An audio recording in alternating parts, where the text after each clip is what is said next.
Hello everyone, welcome to the second session of question paper discussion, and today we will be discussing another set of 10 chapter questions. Thank you so much for your valuable opinions and support for the first section discussion. So moving on to the first chapter, that is the host response. The first question is a long essay. Describe the events in host microbial interaction and add a note on host modulation therapy.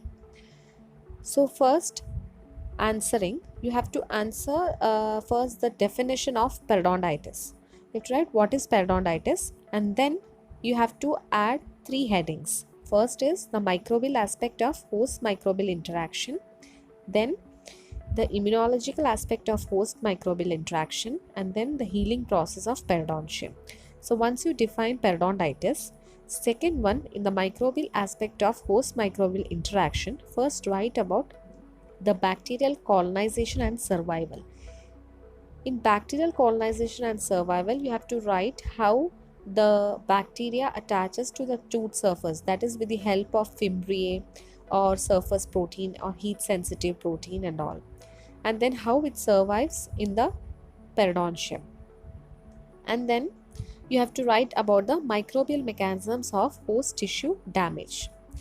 In that, you have to mention about the bacterial enzymes that are capable of degrading the host tissue. That comes under the microbial mechanisms of host tissue damage. Then the second heading, that is the immunological aspect of host microbial interaction. First, write about the innate factors and initiation of inflammation, which is done by the neutrophils. And then you have to write about the host mediators such as the proteases, then cytokines, prostaglandins, etc. And then the third part, that is the healing process of periodontium, you have to mention about what is repair, what is regeneration, what is the role of anti-inflammatory cytokines, and what is the role of the growth factors. So all these three headings should be added for to describe the events in host microbial interaction. So once you have completed with that part, you have to add a note on host modulation therapy, which is the second part of the question, which you can refer in chapter 39, page number 440. And please draw the necessary diagrams. Moving on to the second question, that is the short note hypersensitivity reaction. So this question you must have definitely learned in your second year about the hypersensitivity reactions and also the four types of reactions that are seen, that is the anaphylactic, cytotoxic, immune complex, cell mediated immunity or delayed hypersensitivity. So you have to refer your microbiology book for this answer. Then coming to trauma from occlusion. So the long essay, what is trauma from occlusion? Describe the types and stages of trauma from occlusion. Briefly mention its role in periodontal pathogenesis. So here you have to refer chapter 20, that is the periodontal response to external forces in Carranza. Contents of this question is, first you have to define what is trauma from occlusion and then classify it. Two classifications are given in our Carranza, that is the primary trauma from occlusion and secondary trauma from occlusion is one classification. Another classification is acute trauma and chronic trauma. And then once you have written about the classification, write about the stages of tissue response, that is the three stages: injury, repair and remodeling. Then coming to the last part, that is briefly mention its role in periodontal pathogenesis. For that, you have to mention the Glickman's concept and Verhoek's concept for this part of your answer. Then please draw the necessary diagrams for this question. Moving on to second question, that is a short essay. What is trauma from occlusion? Classify it. Describe in detail about the pathologic stages of trauma from occlusion. The next question is also has the same answer, that is the tissue response to trauma from occlusion. So in both the questions, you have to write first define trauma from occlusion and then write one classification and then write the stages of tissue response.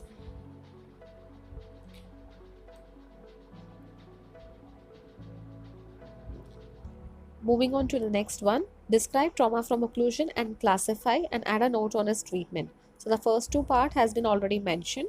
Coming to add a note on its treatment, so I have written a few points here. You can refer to that. That is, the treatment modalities for trauma from occlusion include: first, you can do occlusal adjustment. Then if the reason for trauma from occlusion is because of any parafunctional habits, you have to do the management of those parafunctional habits. Then if there is mobility, you can do splinting, or otherwise orthodontic tooth movement can be done, occlusal reconstruction can be done, and if it is a severe case, then extraction of those selected teeth. Coming to short note, write the clinical and the radiographic features of trauma from occlusion. So for that, it's a straight cut answer from chapter 20, periodontal response to external forces, page number 226. Coming to next question, that is pathological tooth migration. For this, you have to refer the chapter 20, the same chapter of trauma from occlusion, but the second, towards the end section, they have discussed about the pathological tooth migration, and you have to first define what is pathologic tooth migration, and then what is the etiology of pathological tooth migration, and then the treatment part. The treatment part is not given in Carenza, so I have briefly mentioned here. Even though if you are not studying this whole part, at least please mention the middle portion which I have written, that is the correction of pathological tooth migration, which can be divided into 4 categories, and these 4 categories you have to mention in the treatment aspect. Coming to the next chapter, that is the periodontal medicine.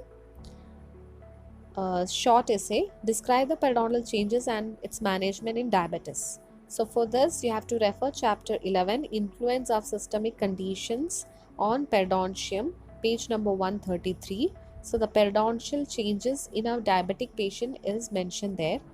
And for the management of diabetes, you can give tetracycline antibiotics in combination with scaling and root planing. And while doing that, it has seen that it positively influences the glycemic control.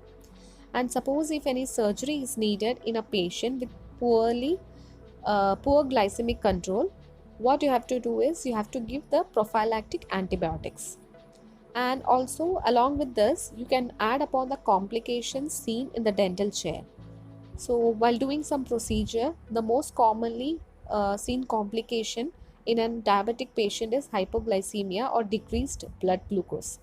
So for that, we can write the treatment aspect. That is, we can give the patient some 4 teaspoons of sugar or some either fruit juice. In case the patient is unconscious, you can give 25 ml of 50% dextrose or 1 milligram of glucagon intravenously. And also another important point which you can add in this question is, add in this answer is, like, we can ensure that the patient has taken his meal before the dental treatment. That is the most important thing you have to write in the management part of this answer. Coming to the next question, diabetes and periodontal disease. Again, refer the chapter 11. In more detail, they have mentioned it. Now coming to the short note, preterm low birth weight delivery and periodontal disease. This answer to this question you will find in chapter 25, impact of periodontal infection on systemic health in Carenza, second edition. It's not there in third edition, so please refer the second South Asia edition of Carenza. Moving to the next chapter, that is host modulation in periodontal therapy. First question is already discussed. Coming to the second question, sub-antimicrobial dose of doxycycline. So first, this is also a straight cut answer from host modulation chapter, page number 444. So here you have to mention what is SDD. Don't forget to mention STD is a host modulating agent. Don't write it is an antimicrobial agent. And also write about the periostat, its dosage, and for whom it is indicated. Coming to next chapter, bone loss and patterns of bone destruction. So first question is, define osteectomy and osteoplasty, enumerate the osseous defect in periodontal disease, describe the steps of resective osseous surgery. So the first part and the third part of this question you will find answer in chapter 48, resective osseous surgery. First define the osteectomy, then osteoplasty, and write the 4 steps of resective osseous surgery, which is vertical grooving, radicular blending, flattening the interproximal bone, and then granulization of the marginal bone.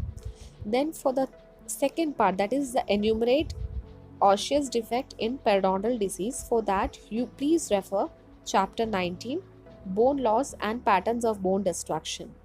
So like most of the students will write only about the vertical bone loss and horizontal bone loss. Other than that, there are many other bone defects such as osseous craters, bony contours, reverse architecture, ledges, furcation involvement and all. And whenever you are mentioning about the vertical bone defect, always mention about the 1 wall defect, 2 wall defect and 3 wall defect. Moving on to short essay, classify bone loss and describe the various patterns of bone destruction in periodontal disease. So this also you will find in chapter 19, bone loss and patterns of bone destruction. Vertical bone defects, same chapter, please refer, and don't forget to mention about the 1 wall defect, 2 wall defect and 3 wall defect. Now coming to aggressive periodontitis, long essay, define aggressive periodontitis, describe in detail the clinical features, immunologic and microbiologic aspect of localized aggressive periodontitis. And then the second question is, describe the etiology, clinical, radiographic feature and management of localized aggressive periodontitis. Third question, classify periodontitis, discuss the etiology, clinical features, radiographic features of aggressive periodontitis and write a note on its management.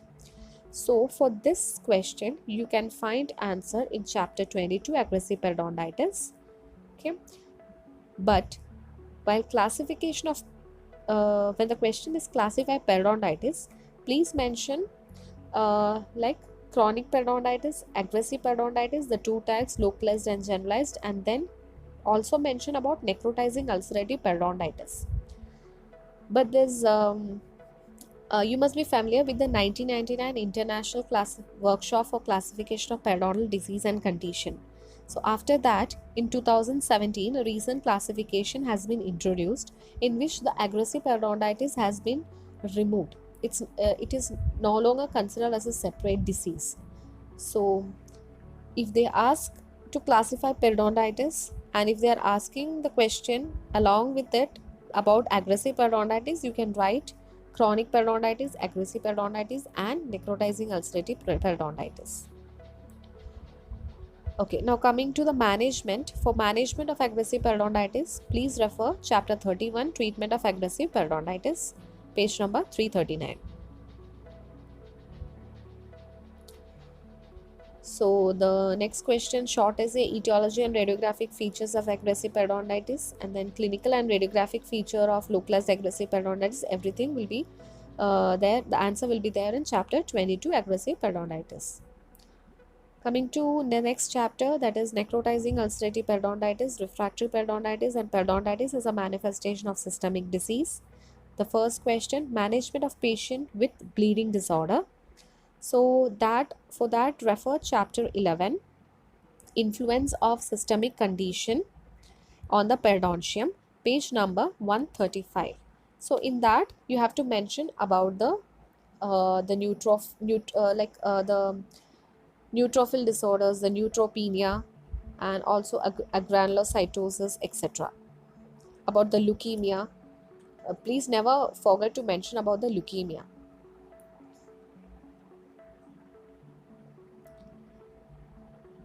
Coming to the next question, that is the gingival changes seen in vitamin C deficiency. So you have to write, give a small introduction about what is vitamin C, what are the sources of vitamin C. It's also called ascorbic acid and all. And then like what is the importance of vitamin C in periodontium. So the major protein of the periodontium is collagen. Okay, so the vitamin C plays an important role in the formation of amino acids, which are almost like related to the collagen. Okay, so Then you have to write about the 5 points, what happens when there is vitamin C deficiency, and 5 points. These are the 5 points here. The possible etiologic relationship between vitamin C and periodontal disease. The 5 points has been mentioned. If there is any vitamin C deficiency, that is also to be mentioned. Coming to next chapter, AIDS and the periodontium.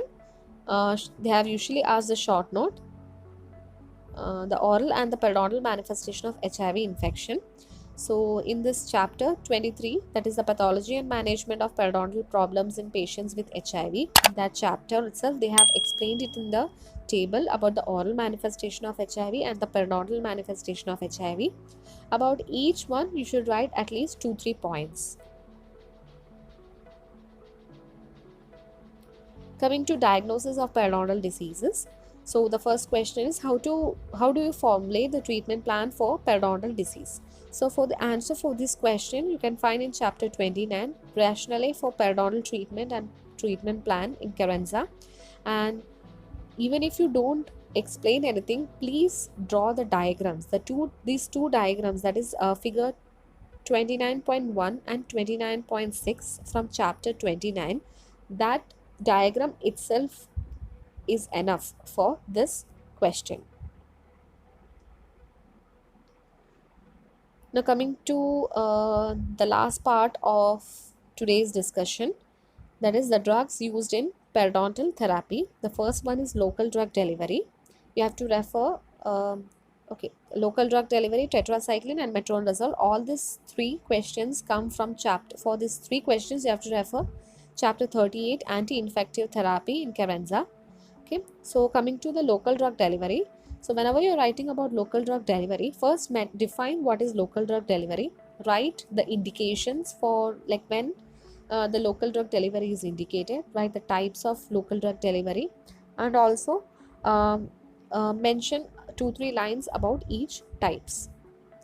Then coming to next question, that is tetracycline. First write what is tetracycline, give a small introduction, then write the pharmacology, write the clinical use, write the dosage, and then write the semi-synthetic members of tetracycline group, that is minocycline, doxycycline and all. The third question, metronidazole. In this also give a small introduction about the metronidazole, then pharmacology, clinical use, dosage and also the side effects. You can also mention the side effect of tetracycline in this answer.